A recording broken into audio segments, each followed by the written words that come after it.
Imagine a palace filled with glittering chandeliers and ancient portraits. A queen sits on her throne, but her power is slipping away. Behind closed doors, a silent war is being fought, and the winner is not the one wearing the crown. This is a story about power, about ambition, and about a king who decided to bet everything on his daughter-in-law. It all started with a promise that Camilla was never supposed to be queen. In 2005, when Charles and Camilla finally married, the palace made a very specific deal with the public. She would be known as Princess Consort, not Queen. Queen Elizabeth herself put out a statement saying she wanted Camilla to be known as Queen Consort eventually, but the original promise to the public was Princess Consort. That distinction mattered. The royals were not being humble with that promise. They were terrified of the public because they knew Diana's ghost still had better approval ratings than Charles and Camilla combined. That promise, like most things said behind palace walls when public opinion is at stake, lasted about as long as a New Year's resolution. It died the second ambition got in the way. When the Queen finally passed in 2022, Charles took the throne and dragged Camilla right up there with him as Queen Consort without blinking. That old Princess Consort deal was tossed into the trash like an embarrassing receipt from a restaurant nobody wants to remember eating at. The palace acted like this was always the plan, like everyone had simply misunderstood, but everyone else saw it for what it was, a classic bait and switch. After years of being the most hated woman in Britain, after playing the villain in Diana's tragedy for decades, Camilla got the crown anyway. It turns out that if you just hang around long enough, the monarchy will eventually rewrite the rules just to keep the furniture looking tidy. But even with a crown on her head, she was reportedly standing on a floor made of thin ice from day one. People working inside the palace claimed that Camilla was left out of the big loops you would expect the queen to be in. Her office was allegedly kept in the dark about things like succession plans and the long-term future of the monarchy. When it came to deciding which charities to support or who would be the face of the brand or what the messaging strategy should be, the decisions often skipped her desk entirely. She got the fancy title and the jewelry and the seat at the state dinners, but the actual keys to the kingdom were still hidden in a drawer she could not reach. Now the relationship between Camilla and Catherine was always sold to the public as this cozy, supportive friendship. But the reality behind closed doors was allegedly just a cold professional contract. These two women lived in completely different worlds. They were polite when they had to be in the same room. They are British royals, so politeness is basically a job requirement, but they were not exactly grabbing coffee and gossiping about palace staff. Anyone watching them could see the warmth was about as real as a scripted reality show where the cast members can barely remember each other's names. It looked like two rival diplomats shaking hands for a photo op. And once the cameras were gone, the smiles disappeared and they went back to their separate corners. But behind the scenes, things were already starting to change in a quiet but important way.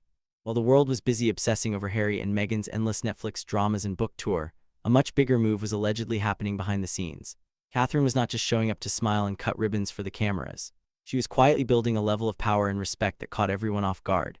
This was not about looking good in a dress or having the perfect blowout. Sources say it was a cold, calculated play to make herself the only person in the building who actually matters. She was playing the long game while everyone else was fighting over podcast titles and who said what in an interview 3 years ago. Her project on early childhood was not just another royal hobby where you put your name on a charity and show up once a year for a photo. While most of the family is happy to just stand around looking important, Catherine actually brought in scientists and government officials to talk about neuroscience and early development. This was a serious move into real policy work that has not been seen from a royal in decades. It gave her a seat at tables where being a princess usually is not enough to get people to listen. She started talking about data and social impact instead of just posing for the usual boring charity photos with a plaque in the background. Sources say she was actually getting things done, following through on initiatives, and even the king could not ignore the fact that she was becoming the most competent person in the room. Then the health crisis hit and basically blew up the entire palace playbook. In early 2024, the news dropped that Catherine had cancer after some abdominal surgery. She came out and said it herself. She underwent major abdominal surgery in London. At the time, it was thought that her condition was non-cancerous, but further testing revealed otherwise. It felt like a bomb went off in the middle of the institution. The world did not just give the usual polite nod and move on. The reaction was massive and actually felt real, not manufactured. For a lot of people, it was the first time they felt that royal connection since Diana died. People were genuinely crying and piling up flowers outside Kensington Palace without being told to by a press release. It was not some PR stunt or a managed media moment. It just happened because people actually liked her. The way Catherine handled being sick reportedly moved her up the ladder, not just with the fans, but inside the palace walls too. She did not panic. She put out that calm video, took her time coming back, and kept her kids out of the mess while dealing with a nightmare that would break most people. By late 2024, sources were telling People magazine that her behavior made King Charles, who was busy fighting his own cancer, really stop and think about the future. He was allegedly asking himself who actually has the public's trust and who has the spine to keep the lights on when things get hard. It turns out that nothing says promotion like staying classy while your life is falling apart in full view of the entire world. The big question inside the palace became who actually had the guts to carry the crown through the next disaster. According to people on the inside, the answer was becoming pretty obvious. Catherine was the one on the way up, and Camilla reportedly started to feel the shift, like that weird feeling in the air right before a storm hits. It was not one big blowout or a specific argument. It was just a change in the vibe.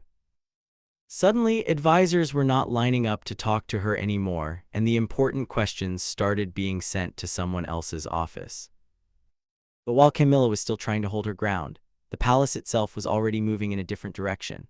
By the spring of 2025, the rumors became headlines about a massive internal shakeup.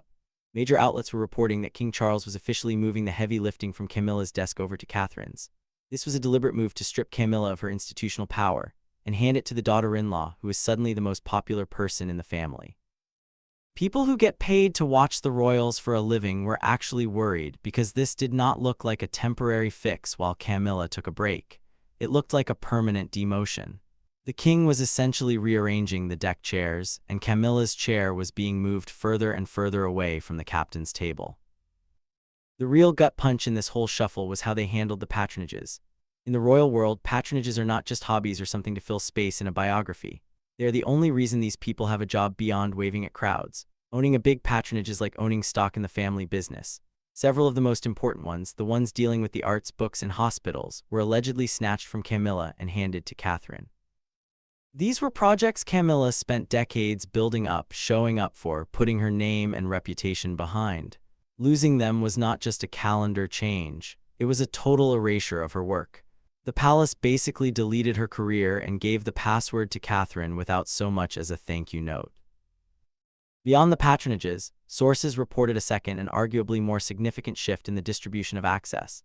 Where previously Catherine's engagement with the king's senior advisory networks had been carefully mediated through formal channels, which is normal protocol for a Princess of Wales who has not yet ascended, she was now reportedly being included in conversations that would previously have remained the exclusive preserve of Charles and Camilla. The advisory circles around the king were allegedly beginning to expand in one direction only, toward Catherine and by extension toward William.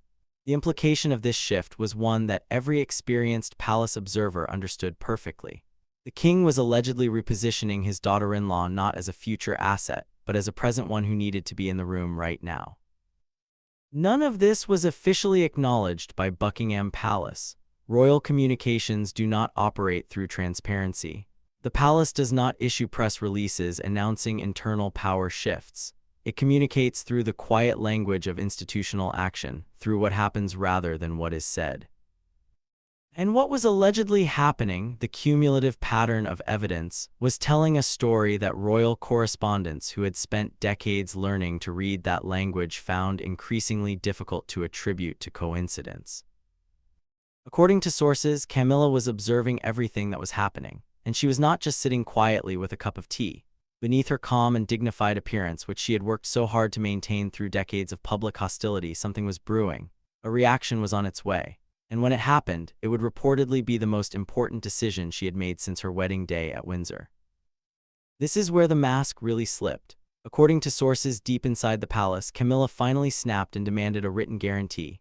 She was not asking for a nice birthday card or a verbal reassurance over dinner. She allegedly wanted it in writing that her rank, her remaining jobs, and her status would not be touched. She wanted protection from Catherine's rise and any future shifts in public opinion. It was the royal version of a prenup delivered right when the family was already falling apart from health crises and public scrutiny.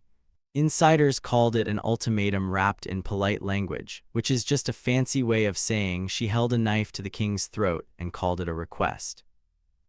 Camilla basically wanted a signed contract to prove she still mattered. She did not just want a pinky swear. She wanted it in the rule book, codified and locked down. But when she asked, the answer was a hard no. It was not a screaming match in a hallway with staffers pretending not to hear. It was just a cold, professional get lost. The king's team basically told her that the monarchy needs to stay flexible, which is code for we need to follow the person that people actually like, and that is not you right now. They argued that a written deal would tie their hands when public moods change, or when the next person in line needs to take over, or when the institution needs to pivot for survival. They even had the nerve to say that denying her request was for her own good, which is the ultimate corporate move, firing someone's ego while claiming it is for the company's health. The translation of that fancy rejection was simple. No. The palace basically told her she could keep the fancy title and her spot in the parade, but the actual power was off the table. They would not put her authority over the charities and the inner circle in writing, because a contract makes it too hard to change your mind later. They need the freedom to snatch that power back the second it suits them. And a signed paper is just a pesky obstacle to a good old-fashioned corporate reshuffle. The people close to Camilla say she was absolutely livid, but she did not throw a fit. She practiced the kind of quiet, dangerous anger you only get after being the most hated person in the country for 30 years and surviving it. There were no public meltdowns or messy leaks to the tabloids to make the king look bad. Instead, she just went silent. Anyone hanging around the palace lately says that silence is loud, pointed, and freezing cold. But while Camilla sat in that cold silence, the king was already shaping a future that did not seem to fully include her. Since Charles took the throne, he has not stopped talking about his dream for a slimmed-down monarchy.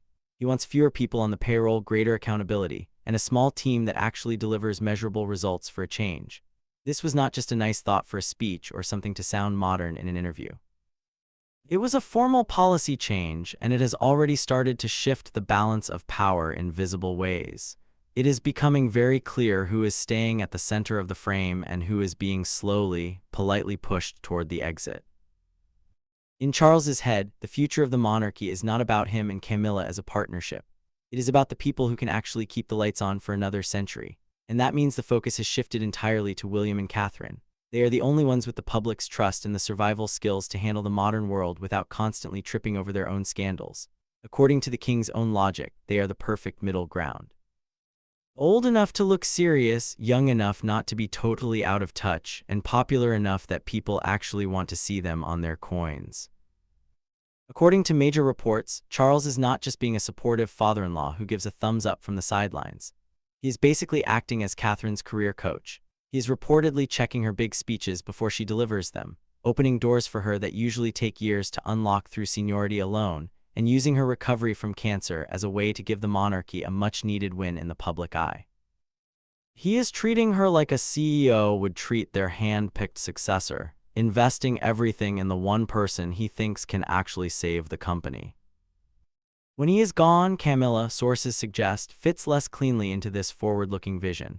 She has earned respect in certain quarters. Absolutely. She has demonstrated resilience that few could have managed after decades of being vilified in the press. She has, against considerable odds, turned a deeply hostile public narrative into something approaching grudging acceptance. But her age, her history, and the complex and unresolved legacy she carries from the Diana era mean that she is allegedly in Charles's long-term calculus a figure of the monarchy's present rather than its future. A distinguished, accomplished present, but present nonetheless rather than future. Charles has apparently concluded that the future of the monarchy belongs to Catherine and the generation she represents. And this decision has left Camilla in a difficult position, watching her influence fade with almost no way to stop it. Beyond modern politics and strategic planning, there is a much older, more personal dynamic at play here, rooted in memory rather than simple policy. It feels like a ghost that never truly left the palace is finally dictating the terms of the future, and that ghost is Diana. It is the ultimate historical irony that after decades of trying to move on, the king is reportedly building the new era around a woman who reminds the world of the very person the institution once tried so hard to manage and then to forget. Princess Diana has been gone for nearly 3 decades, and has been absent longer than many of her modern mourners have even been alive. Yet her influence on how the public perceives Camilla remains as powerful as any official royal protocol. Within the monarchy, Diana is not just a memory, but an architectural force that still shapes the load-bearing walls of the institution. When Catherine got the cancer news in early 2024, the public went into a total meltdown. People started comparing the reaction to the chaos after Diana died, which is awkward but honestly pretty accurate. That moment stopped the world. This was not some fake stage grief cooked up by a bunch of suits in an office. It was actually real. People felt a genuine connection to Diana because she spent years just showing up and acting like a normal human being while stuck in that royal goldfish bowl. She did not seem to be trying too hard, which is probably why everyone felt like they actually knew her. Now the world was collectively losing its mind because one of the few likable royals, Catherine, might actually be mortal, and that realization brought all those old feelings rushing back. Camilla can take over all the charity work and official titles she wants, but it will not change the underlying problem. She can show up to every boring state dinner, read the scripts perfectly, and stand exactly where the photographers tell her to stand. It does not matter. The way people feel about her is just a polite, slightly forced respect because she has been around forever and has not caused a major scandal lately. It is nothing like the actual obsession people have with Catherine. No amount of expensive PR or clever branding can fix a lack of genuine likability. It is baked into the culture at this point, and everyone inside the palace knows it. Word is even Charles knows the score and is making moves based on the fact that the public just is not that into his wife. Every move they make is basically a reaction to the mess they made with Diana. They failed her. Everyone knows it, and the public has not forgotten. Now Catherine comes along and she is young, seems honest, and puts her kids before the firm. Facing cancer with a bit of backbone just made people love her more. That video she put out was direct, vulnerable, and completely unlike the usual palace communication style. She is not trying to be the next Diana, but she gives off the same energy that made people care in the first place. It is an echo that the palace cannot ignore, no matter how hard they try to move on from the past. Diana's ghost is still hanging around, and it is actually getting more relevant for the royals as time goes on, not less. This is not because anyone in the family is actively trying to ruin things for Camilla, but because the public never moved on. People have been holding on to these specific expectations and emotions for decades. They were just waiting for a person they actually liked to come along and fill that gap. Now that it is happening, Camilla is stuck in a shadow she will never outrun, no matter how many ribbons she cuts. So what is the actual point of all this? Camilla spent half her life fighting to be accepted by a family that hated her, only to finally get the crown and realize it is being watered down anyway. Then there is Catherine, who did not even ask for this drama. She's just trying to get healthy, take care of her kids, and do her job without the extra headache of a power struggle she never wanted. Meanwhile, Charles is supposedly the one pulling the strings and changing the rules, all while he is dealing with his own massive health issues that would sideline most people his age entirely. It is a mess. The monarchy has survived for hundreds of years by pretending to stay the same while quietly changing behind the scenes, but this time the internal gears are grinding loud enough for everyone to hear. Historians love to point out that this kind of drama has happened before over and over. The British royals are basically experts at taking away someone's power while letting them keep the fancy title.